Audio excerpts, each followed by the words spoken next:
तो चलिए अब हम चलते हैं माइक्रोसॉफ्ट व्हाइट बोर्ड पे, जहाँ पे मैं आपको एक स्टोरी समझाऊंगा और उस स्टोरी के माध्यम से मैं आपको फ्यूचर्स क्या है, फॉरवर्ड्स क्या है, वो सब समझाऊंगा।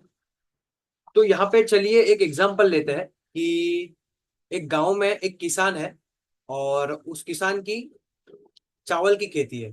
तो ये किसान का नाम हम रखते हैं राजू। तो जो राजू है उसकी जो चावल की खेती है, मतलब राजू क्या करता है, हर साल चावल उगाता है और उसका काम है वो चावल को उगा के फिर चावल को बेचना। लेकिन इसका ये कंसर्न है, इसकी ये प्रॉब्लम है कि जब भी वो चावल उगाता है और जब भी उसको बेचने जाता है, वो उस टाइम पीरियड के बीच में प्राइसेस जो है वो ऊपर नीचे होते हैं भाव। कभी कभी उसको अच्छा प्राइस मिलता है चावल का, कभी कभी ये चावल जो उसने खेती की है उसका उसको अच्छा प्राइस नहीं मिलता। तो ये क्या करता है, इसी के गांव में एक एक दुकान है। उस दुकान वाली का नाम है सीता। तो ये जो सीता है, इसका इसका किराने का दुकान है, किराना मतलब ग्रोसरीज का दुकान है। तो इसका काम एक ही है कि ये जो है, जो बहुत सारे जगह से चावल लाती है, अलग अलग जगह से, और अपने दुकान में लाके फिर कस्टमर्स को बेचती है।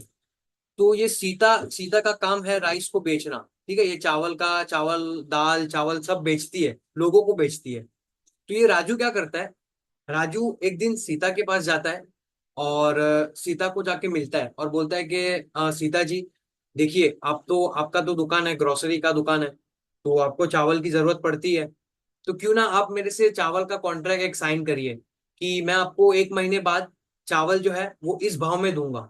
फॉर एग्जाम्पल अभी चावल का प्राइस है 200 रुपया किलो। ठीक है, तो राजू उसको बोलता है कि हम एक काम करते हैं, आप एक, क्योंकि आपको भी चावल की जरूरत है, आपको आपके कस्टमर्स को बेचना है, तो आपके लिए भी ये रिस्क है कि किसी दिन चावल महंगा आए, किसी दिन सस्ता आए, तो फिर उस हिसाब से आपको आपके कस्टमर्स को देना पड़ता है।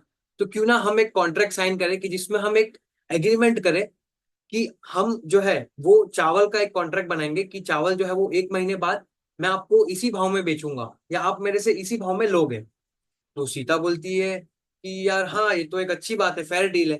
तो ये लोग क्या करते हैं, एक महीने का कॉन्ट्रैक्ट बनाते हैं कि ये लोग कॉन्ट्रैक्ट साइन करते हैं कि चलिए मैं आपसे, राजू बोलता है कि मैं आपको 200 रुपया किलो चावल जो है वो एक महीने बाद दूंगा उस डेट पे। तो सीता एग्री करती है, सीता ने एग्री किया।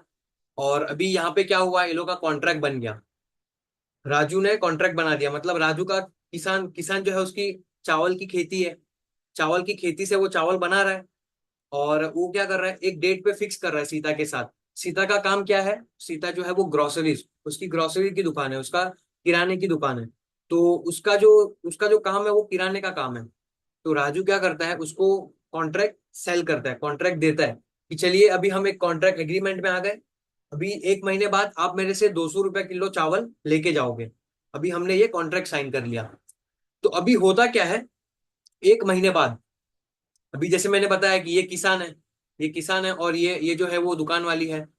इसको इसको चावल जो है वो बेचने होते हैं अपने कस्टमर्स को, और इसको जो है, ये किसान है, इसको एक्चुअली में चावल बेचना ही है। इसको भले मंडी में बेचे ये चावल या भले किसी और को बेचे, लेकिन इसका प्रॉब्लम था कि, राजू का क्या प्रॉब्लम था कि इसको जो है वो चावल का भाव ऊपर नीचे हो रहा था, इसलिए उसको लगा कि एक प्राइस में मैं बेचूं तो मेरे लिए अच्छा है, क्योंकि मुझे डर है कि ये चावल का प्राइस कम हो जाएगा तो फिर मुझे मुझे लॉस हो जाएगा। और सीता के लिए भी फायदा है कि इसको भी दुकान वाले को भी बेचना होता है।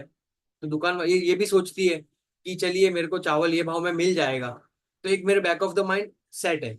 तो यहाँ पे होता क्या है, एक महीने बाद, एक महीने बाद चावल का जो भाव है वो हो जाता है 250, 250 रुपया चावल का भाव हो गया। तो अभी आपको क्या लगता है, इस दोनों में से किसका फायदा है, यहाँ पे फायदा किसका होगा? फायदा सीता का होगा। क्योंकि सीता को चावल जो है वो 200 रुपए के भाव में मिल गए, क्योंकि ये लोग ने कॉन्ट्रैक्ट साइन किया था, एक एग्रीमेंट साइन किया था कि हम एक महीने बाद या फिर एक महीने बाद आप मेरे को चावल जो है वो 200 रुपया किलो में दोगे। लेकिन अभी एक महीने बाद चावल का भाव एक्चुअली मार्केट में चल रहा है 250 रुपया, 250 रुपीज चावल का भाव चल रहा है। तो यहाँ पे एक्चुअली में जो सीता है उसका ये फायदा हो गया 50 रुपीज का, क्योंकि उसको अभी जो चावल है वो मार्केट में अगर लेने जाएगी तो क्या होगा, उसको 250 में लेना पड़ेगा। लेकिन यहाँ पे उसको 200 में मिल जाएगा राजू से, क्योंकि उसने एग्रीमेंट साइन किया था।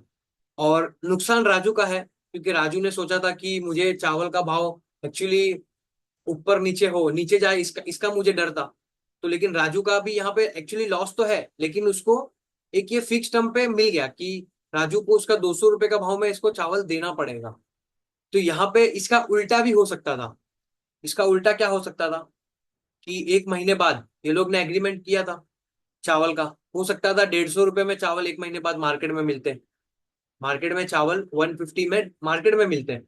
तो यहाँ पे सीता का लॉस होता, क्योंकि चावल जो है वो एक्चुअली मार्केट में तो 150 में मिल रहा है, लेकिन मैंने राजू से कॉन्ट्रैक्ट किया था कि मैं 200 रुपए में खरीदूंगी। तो यहाँ पे सीता का लॉस है, लेकिन प्रॉफिट किसका है?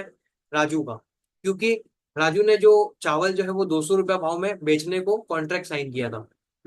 तो इसी को हम बोलते हैं कि फॉरवर्ड मार्केट। कोई भी कॉन्ट्रैक्ट जब हम फ्यूचर में डिसाइड करें उस चीज को, तो वो फॉरवर्ड मार्केट होता है।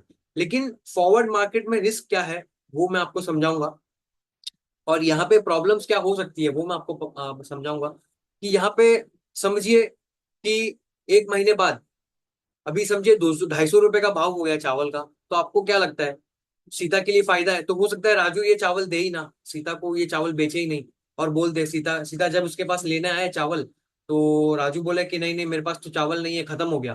तो ये तो एक रिस्क फैक्टर है। और इसी का उल्टा, अगर 150 का भाव हुआ होता तो सीता बोलती, सीता जो जाती राजू के पास, राजू जाता सीता के पास कि मैंने आपको बोला था कि आप मेरे को चावल 200 रुपए में आप मेरे से लोगे, लेकिन अभी अभी क्या हुआ, भाव 150 हुआ। तो सीता भाग गई। सीता ने क्या किया, वो चावल उससे लिया ही नहीं। तो ये एक्चुअली रिस्क होता है, क्योंकि यहाँ पे कोई एक अंडरलाइन वो है नहीं, कोई एक फिक्स जगह नहीं है। और ये जो मैंने आपको समझाया ये एक्चुअली फॉरवर्ड मार्केट है।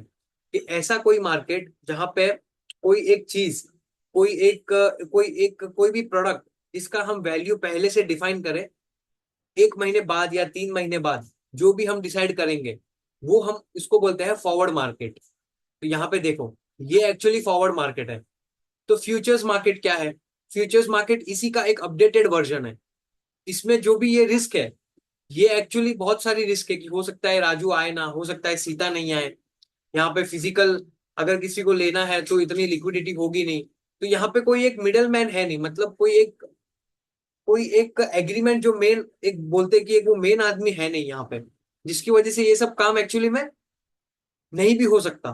तो इसीलिए ये फ्यूचर्स का एक मॉड्यूल आया था यहाँ पे। इसीलिए ये जो मॉड्यूल है, ये जो मैंने आपको एग्जांपल समझाया, ये फॉरवर्ड मार्केट का था। एग्जैक्टली सेम टू सेम ही फ्यूचर्स मार्केट में होता है, खाली उसका नाम अलग है और थोड़ा एक अपडेटेड वर्जन है। अभी जो है वो मेजरली फ्यूचर्स मार्केट में ही ज्यादा काम होता है। और फॉरवर्ड मार्केट में देखो फिक्स सेटलमेंट होते हैं।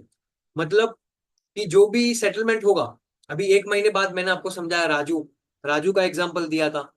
तो राजू का जो है वो फिक्स्ड फिक्स्ड कॉन्ट्रैक्ट डेट था, बराबर। तो यहाँ पे फिक्स कॉन्ट्रैक्ट डेट होती है और उसकी एंड डेट होती है। लेकिन फ्यूचर्स मार्केट में क्या होता है, डेली सेटलमेंट होता है, मतलब रोज का रोज सेटलमेंट होगा। यहाँ पे फॉरवर्ड मार्केट में कोई गारंटी नहीं है। राजू नहीं आया तो सीता किसके पास जाएगी, और अगर सीता नहीं आई तो राजू किसके पास जाएगा? तो यहाँ पे तो एक रिस्क है ना, यहाँ पे ये कोई गारंटी नहीं है। लेकिन फ्यूचर्स मार्केट में गारंटी होती है। यहाँ पे गारंटी कौन लेता है? एक्सचेंज, एनएससी और बीएससी जो स्टॉक एक्सचेंज है, वो गारंटी लेता है, मिडल मैन। यहाँ पे लिक्विडिटी नहीं है। यहाँ पे इसको 2 किलो 3 किलो समझिए, 1000 किलो, 1000 किलो चावल उसको बेचने हैं, तो 1000 किलो चावल वो सीता को तो बेच नहीं पाएगा। तो उसके लिए उसको अलग अलग लोग ढूंढने पड़ेंगे। उससे उसको लिक्विडिटी मिले नहीं मिले, लिक्विडिटी मतलब इजीली बेच पाए या नहीं। अगर अभी 1000 किलो उसको बेचना है, तो ये थोड़ी बेच पाएगा सीता को, क्योंकि सीता को तो 100 किलो की जरूरत होगी। तो यहाँ पे कोई लिक्विडिटी है नहीं। और यहाँ पे जो है फ्यूचर्स मार्केट में फुल लिक्विडिटी होती है। पूरी लिक्विडिटी, आप 1000 किलो बेचिए, 2000 किलो बेचिए, कितना भी बेचिए। यहाँ पे कोई प्लेटफॉर्म नहीं है फॉरवर्ड मार्केट में। फॉरवर्ड मार्केट में कोई प्लेटफॉर्म नहीं है, इसका मतलब आपको अगर सेल करना है, बाय करना है, तो यहाँ पे कोई एक जगह नहीं है। आपको आपस में कहीं पे मिलना होगा, आपस में कोई मार्केट में जाना होगा।